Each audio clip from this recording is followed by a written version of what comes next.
Bueno, buenas noches a todos, a todas. Hoy estamos conmemorando el 19 aniversario, que en realidad no es más que una introducción para que el próximo año, ojalá ya sin pandemia, podamos estrenar una buena película de todo lo que fueron los 20 años de lucha de la Alameda, que son muchísimos, muchísimas cosas.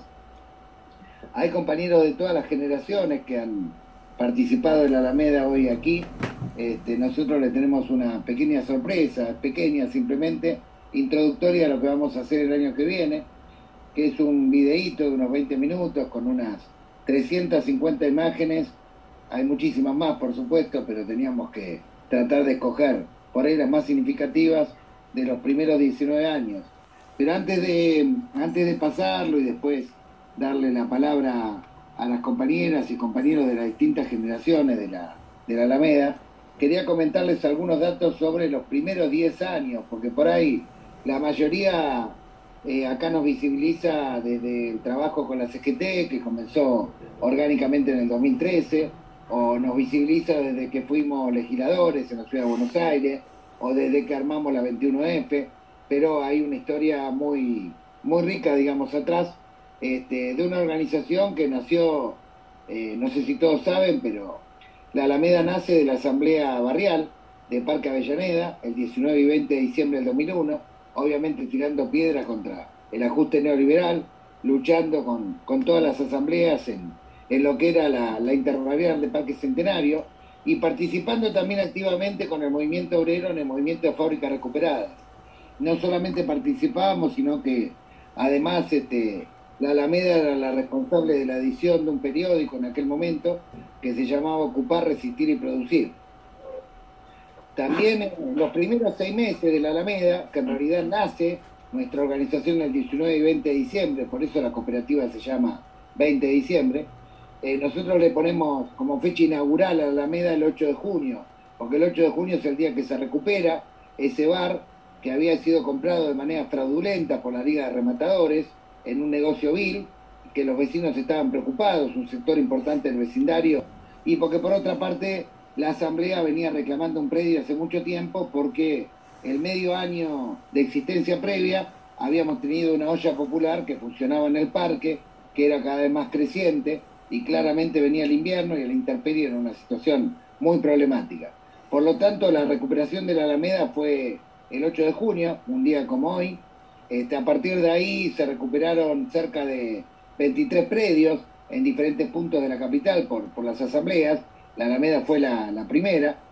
Pero antes de eso se habían logrado ya algunos hitos importantes. Por ejemplo, en marzo del 2002 se había logrado con una movilización y toma desde Sur la suspensión de los cortes a miles de vecinos de la Comuna 9, que bueno, en aquel momento no podían pagar porque ustedes recordarán la devaluación, el fin del corralito, etcétera, habían provocado una catástrofe. También a mediados de, pocos días después de la recuperación de la Alameda, comienza a funcionar el comedor comunitario, también comienza a funcionar la cooperativa 20 de diciembre también está cumpliendo 19 años en estos días. La Alameda es la sede de los primeros encuentros de economía solidaria, lo que luego se llamaría economía social, y también en aquel momento participábamos con un rol bastante protagónico de otro periódico, que era un periódico muy importante, desde el 2001, desde la jornada del 2001 en adelante, que se llamaba Argentina Arde. Luego en el 2003 hubo una pelea muy fuerte en el barrio para tratar de que el comedor comunitario pasara a ser reconocido como parte de los comedores, de grupo de comedores comunitarios, digamos, que en aquel momento legalizaba el gobierno de la ciudad. En aquel momento estaba de jefe de gobierno Ibarra. Hubo que dar una lucha muy fuerte, más de 300 vecinos participaron de las asambleas de presupuesto participativo pidiendo la legalización y la expropiación de la Alameda. Recuerdo que en aquel momento las asambleas de presupuesto participativo se hacían en todos los barrios de la ciudad y la moción más votada en toda la ciudad de Buenos Aires fue la expropiación de la Alameda y la legalización del comedor, porque se movilizaban no solamente la asamblea nuestra, sino un montón de asambleas de la zona. Se presenta el primer proyecto de expropiación de la sede, lo firman 24 legisladores. A fines del 2003 se logra la legalización del comedor comunitario, que hasta el día de la fecha sigue funcionando ininterrumpidamente de lunes a sábado, pero también comienzan una serie de atentados para tratar de sacarnos del lugar, atentados de bandas neonazis, un atentado a los tiros directamente, varias roturas de ventanales, golpizas a los compañeros y compañeras nuestras, e incluso un acto que hizo López Murphy a pocas cuadras del lugar, diciendo que si no desalojaban a los intrusos de la Alameda, cuando se fueran todos de vacaciones les iban a ocupar su casa. Bueno, cosas de este tipo, ¿no? Ocurrían en aquel momento. López Murphy no era un marginal, en aquel momento había sido candidato a presidente, ustedes recordarán, había sacado una cantidad importante de votos y la presión que había sobre la Alameda era muy fuerte.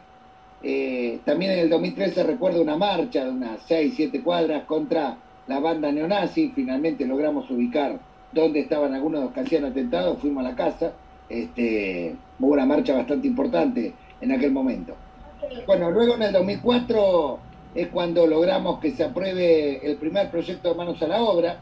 La Alameda recibe por primera vez la maquinaria para poder armar el proyecto, la cooperativa textil, la panadería, tenía también un centro de copiado en aquel momento, pero al cumplirse exactamente 2 años de la Alameda, el 8 de junio del 2004, la justicia comercial, junto con los de la Liga de Rematadores, que eran los que estaban entongados en esta compra fraudulenta, que nosotros logramos probar en la legislatura que era una compra fraudulenta, impulsan un desalojo brutal aquella mañana, que duró cerca de 4 horas porque hubo una resistencia muy fuerte de los vecinos, las asambleas del barrio, distintas organizaciones, hubo detenidos, hubo heridos, pero finalmente nunca nos terminaron de sacar del todo del lugar, y bueno, ya como eso estaba siendo transmitido por 5 canales de televisión, decidieron irse a las 4 horas luego de haberlo intentado.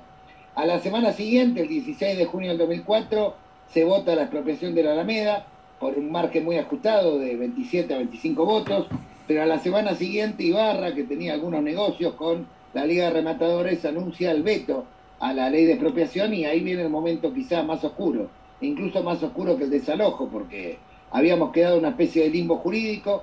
Después de eso se impulsa el procesamiento de varios de los que estamos aquí presentes, una persecución, nuevos allanamientos que se preparan. No obstante ello, pusimos en funcionamiento todos los emprendimientos para los cuales habíamos recibido maquinaria, y seguimos trabajando. En el 2005 tuvimos algunas inspecciones judiciales bastante intimidatorias, presentamos un nuevo proyecto de expropiación, pero también comenzamos a organizar a los migrantes, fundamentalmente de nacionalidad boliviana, en el Parque Avellaneda, que empezaban a congregarse en la Alameda los domingos, alrededor de charlas que le dábamos sobre sus derechos migratorios, y a partir de ahí comenzó un trabajo que lo fuimos canalizando a través de una agrupación que nació en aquel momento, que se llamaba la Unión de Trabajadores Costureros, donde agrupábamos a los trabajadores contra la esclavitud. Las primeras denuncias de trata con fines de explotación laboral, todavía no existía ley que hablara de trata, así que teníamos que hacer la denuncia por reducción a la servidumbre, o teníamos que hacer la denuncia por violación a la ley de migraciones. Las primeras denuncias y allanamientos fueron en octubre del 2005, lo hicimos junto con la Defensoría del Pueblo, a talleres que trabajaban para la firma Lácar y Montay.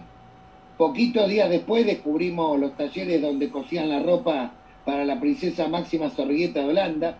Nadie nos daba pelota en aquel momento. Es más, cuando hicimos las primeras denuncias, la respuesta del Estado fue venir a inspeccionarnos a nosotros, o sea, de alguna manera a intimidarnos para que dejáramos de denunciar.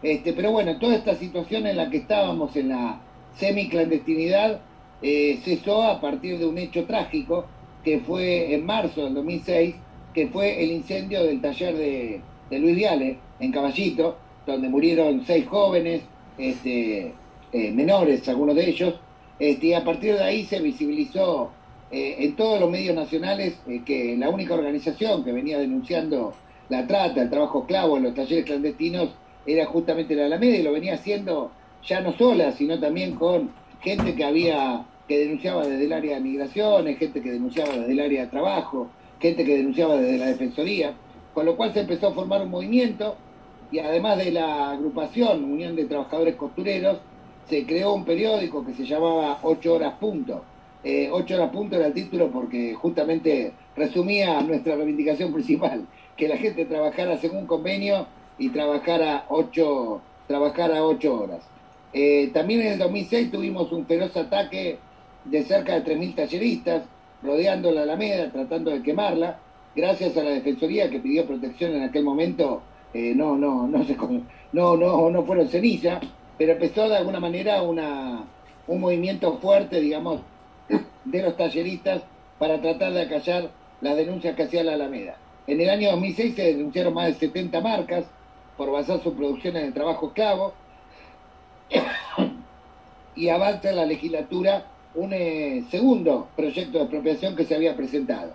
En el verano del 2007, gracias a que Ibarra cae por la tragedia de Cromañón, el juicio que le hacen, asume el vice de Ibarra, que era Tellerman. Tellerman, al contrario, apoyaba el trabajo de la Alameda. Ese es un año donde por fin encontramos un año de paz. Ahí se vota por segunda vez la expropiación de la Alameda. También se vota la refacción del lugar. Así que en 2007 hasta nos dimos el lujo de estar en un local alquilado. O sea, el gobierno de la ciudad nos alquiló un localcito que había a 2 cuadras en Mariano Coste Directorio. Mientras ese año se llevó una refacción estructural que ustedes después la van a ver en fotos en el mismo video que hoy les vamos a pasar. También aquel año son las incautaciones a talleres de maquinaria, con la cual se resuelve conformar, junto con el INTI y con el gobierno de la ciudad, el actual polo textil, al cual al frente está Néstor, digamos, por el INTI, el Centro Demostrativo de Indumentaria.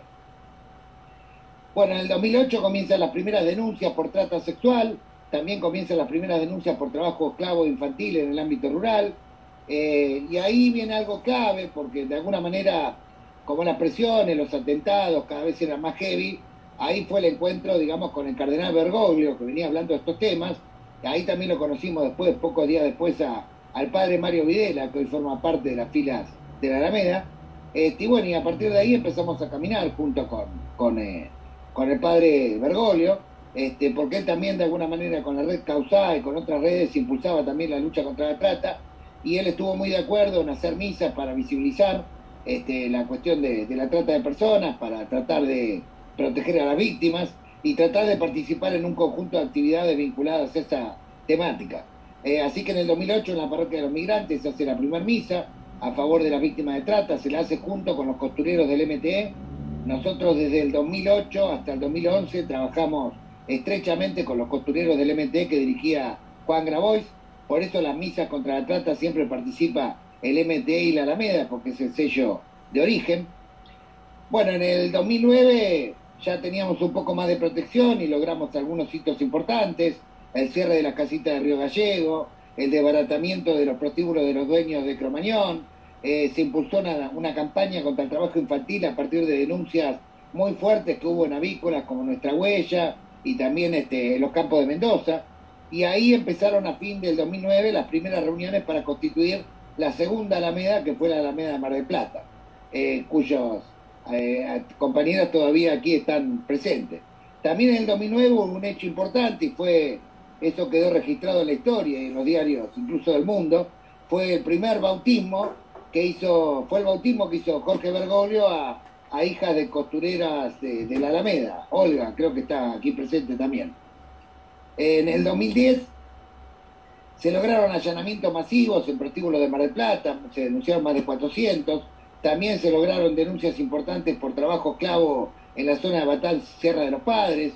Otro hito importante fue el desbaratamiento de la primera división de trata de la Policía Federal, a partir de que una mujer policía se suma a la causa de la Alameda y denuncia cómo coimeaban de alguna manera en lugar de hacer cumplir la ley. También se empieza a impulsar la causa contra la red de trata de Raúl Martins, esa red de trata que hasta hoy, digamos, la Alameda es querellante. Martín recién fue detenido hace 2 años en México y ahora se está tramitando su extradición. Se funda también la CETEP, nosotros fuimos fundadores de la CETEP. En aquel momento la CETEP estaba integrada por 4 organizaciones: el Movimiento de Fábricas Recuperadas de Luis Caro, el MTE de Juan Grabois, el Movimiento Evita de Pérsico y la Alameda que integrábamos nosotros, y estuvimos allí hasta el 2011, cuando se resuelve de alguna manera apartarse de la CGT dirigida por Hugo Moyano, y nosotros nos quedamos del lado de la CGT. A partir de ahí seguimos caminos separados, pero durante esos 2 años se recuperó Lácar, digamos que era una fábrica que había quebrado, la recuperaron los trabajadores, las máquinas, las herramientas de trabajo, etcétera. Algunos de los compañeros de Lácar están hoy trabajando en el polo textil. También en el 2010 se creó la primera red internacional contra el trabajo esclavo, No Chains, con una cooperativa hermana, la cooperativa de Tailandia, la cooperativa Retorno a la Dignidad de Tailandia, la cooperativa de la Alameda. Por eso van a encontrar fotos orientales en el video, que por ahí no entiendan, tiene que ver con esto. En el año 2011 se extiende la red No Chain a Hong Kong, a Filipinas, a Indonesia, se hace un segundo lanzamiento. También empezamos a participar de las campañas de ropa limpia. Y en el 2011, a 5 años del incendio del taller de Luis Viale, el padre Jorge Bergoglio hace una misa muy significativa en la puerta del taller que se había incendiado. Van a ver también imágenes de esto. Y empezamos a participar también de congresos antitrata con organizaciones del interior del país, los llamados congresos de Villa María, del 2011 y 2012, mediante los cuales logramos de alguna manera generar una presión para reformar la ley de trata, que se la reforma en el 2012 con una participación muy activa de nuestra organización. En el 2012 también se publica durante 2 años el periódico Agenda Oculta, que publicaba temas vinculados a trata, crimen organizado, narcotráfico, y empieza a constituirse también con mucha fuerza la segunda Alameda, la Alameda de Rosario, concretamente, que empezó a denunciar muchísimas situaciones de trata, narcotráfico, en aquellos años. También comienzan muchas movidas barriales, muchas movilizaciones en los barrios, en Boedo, en Versalles, en Liniers, en Recoleta, en varios barrios, digamos, contra la trata y el narcotráfico. Los vecinos arman mapas del delito, hay una participación bastante capilar, digamos, de la Alameda en los barrios de la capital. En el 2013 se lanza en el verano, en el aniversario de la Asamblea del año 13, la campaña nacional contra el trabajo esclavo, en la CGT. Nosotros veníamos trabajando con los sindicatos judiciales, pero ahí la CGT formaliza. Es una campaña que impulsamos varios años, con el que denunciamos más de 400 lugares de esclavitud. También se logra la incautación de maquinaria y su reutilización a comunidades COM, digamos en Formosa, en el Chaco. Se crea la red antimafia, que era una red de organizaciones antitrata, antinarco, lucha contra el lavado de dinero. Esta red antimafia persiste hasta el 2018 con 6 encuentros.